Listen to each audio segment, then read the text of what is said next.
What's happening? This is Joshua Boetsi, and you're watching Sporting Icons. So the Ring Magazine and WBC heavyweight champion, the Gypsy King Tyson Fury, has said that Deontay Wilder, in their third fight, he's expecting a more dangerous Deontay Wilder than maybe what he's faced before. And we'll get straight into his statement, then we'll have a little bit of a chat about it. Heavyweight boxing takes one punch. Dismantle Deontay Wilder? Well, it only takes one punch off Deontay Wilder. He's still a very dangerous opponent, still a very hungry man who's coming in there to prove his worth, to prove he can come back and become a two-time heavyweight champion. More dangerous than the last fight, for sure. But you know what? It's just a boxing match. It's a boxing match. I don't look at it like anything else. You win some, you lose some, you can never tell.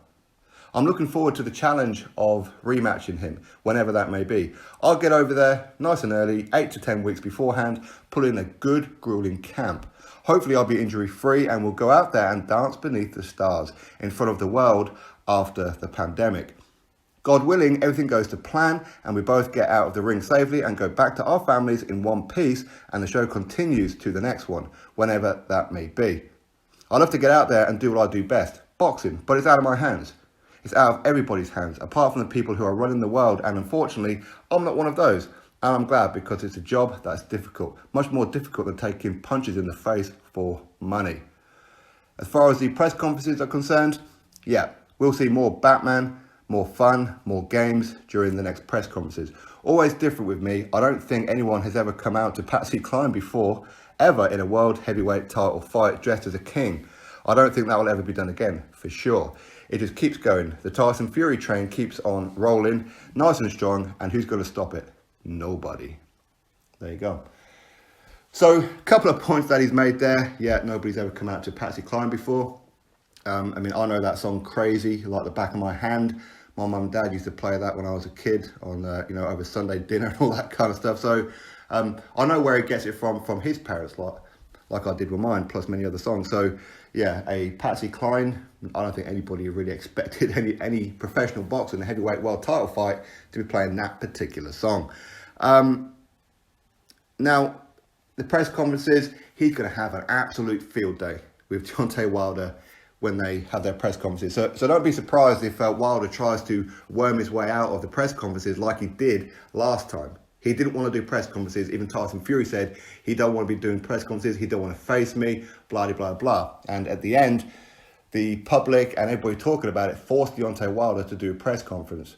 And yet again, he kind of fell to pieces. But at the same time, Fury, he didn't go in as hard on him as what he normally does. But the third time, this next time, with everything that's going on, with all Deontay Wilder fanboys trying to come up with excuses, trying to come up with reasons as to why Deontay Wilder lost, not because maybe he didn't train properly, not because maybe his tactics were wrong, not because he's a limited boxer, but because of Tyson Fury had metal in his gloves. He had loaded gloves because a member of Team Fury paid a member of Team Wilder to spike his water, because of the whole floppy glovegate situation, because Mark Breland got convinced by a member of the crowd who was friends with Team Fury and Sugar Hill to throw in the towel. There's all these kind of conspiracies that are just absolute ludicrous, and probably none more so than the fact of a suit weighed him down and drained his legs.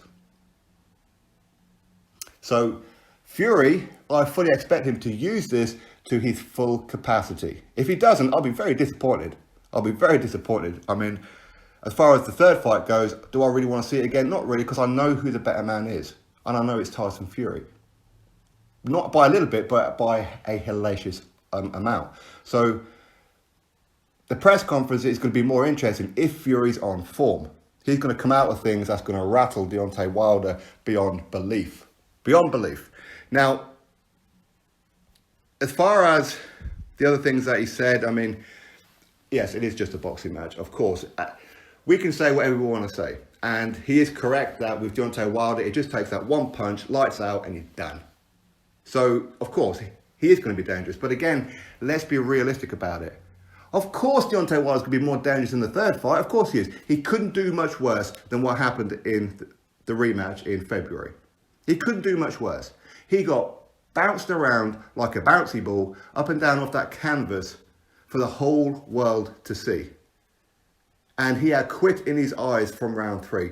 After the first time he got dropped, he had quit in his eyes. He didn't want to be there. He just didn't want to be there. He couldn't live with Tyson Fury. Tyson Fury, he ain't the biggest puncher in the world, but he was rattling Deontay Wilder. He dropped Deontay Wilder with a body shot, a jab to the body.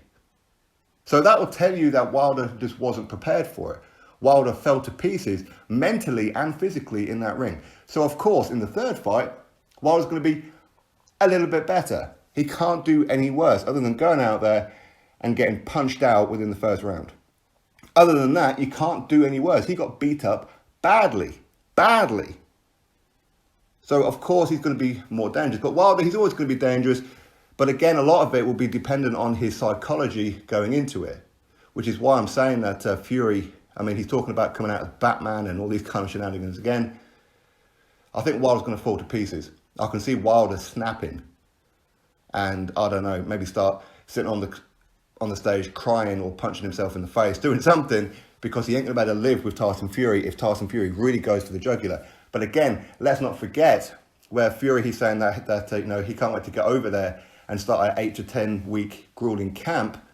Well, when I did that Bob Arum interview a few days ago, he was talking about how there's a very good chance that fight won't be happening in America, and Australia or China seems to be the destinations. Wilder does not want to travel. Never once defended his belt outside of the US.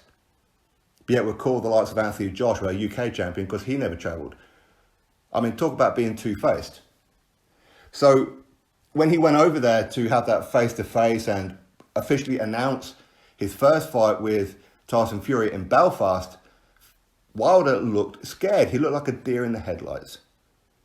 So you take him over to Australia or China, where people are going to be hugely behind Tyson Fury, he's going to fall to pieces again. That's my honest opinion. But there again, I don't know. Maybe this loss will make him a better man.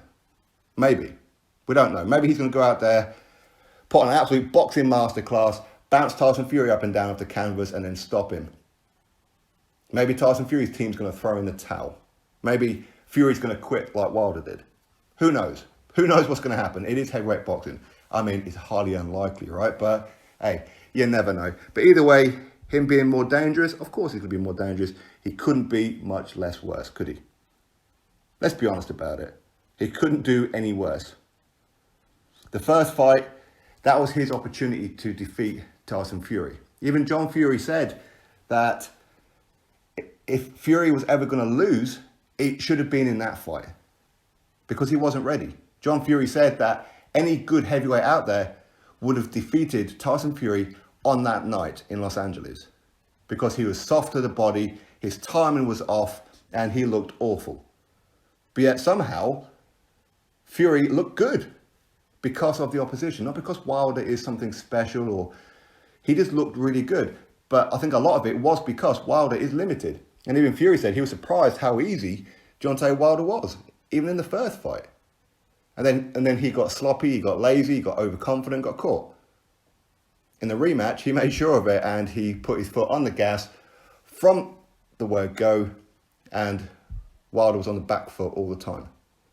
Pressured, he looked scared, he looked weak, he looked lethargic, he looked like he wanted out of there. That's the truth of it. And for me, I believe it's something that happened in training camp where he didn't prepare properly. His team don't train him. Or even if his team does, he don't listen. He doesn't do what it is that the game plan is on the night. Maybe there was too much emphasis. Maybe he's listening too much to his fanboys out there, the ones who protect him all the time and everything that he does. He's listening to them. He's got his God-given power. And that's all he needs. Well, I've been telling you for the last couple of years with Wilder, he's a loss waiting to happen. It will happen. When he can't land that punch, he's getting done. When somebody steps forward to him, he's done. And Fury proved all of that in one night. I didn't expect it to be a one-sided beatdown the way that he done. I did predict round 7, but I expected Wilder to be a little bit more in the fight than what he was. I didn't think Fury was going to put his foot on the gas as much as what he did. So the third fight, if Wilder believes in all these excuses, well, I think you could pretty much expect a better performance, because I said he can't do too much worse, but not that much improved, because if he genuinely thinks that the reason he lost is because of spiked water or because of the suit, and he fixes those kind of issues, but nothing else in training, then he's going to get done again, isn't he? Him bringing in the likes of a George Foreman or whatever it may be, that could be a good move. There again, I don't know. Maybe Wilder, you can't teach him anything new, but even if you do teach him something new, and he'll probably try it for the first couple of rounds, and then he'll just revert to type. And that's when Fury will just take over. But anyway, that's Tyson Fury's statement. You drop me your thoughts in the comment section below. Make sure that you are subscribed to this channel. Very important. Click a thumbs up or a thumbs down. Doesn't matter. A vote's a vote. And I'll catch you all on the next video.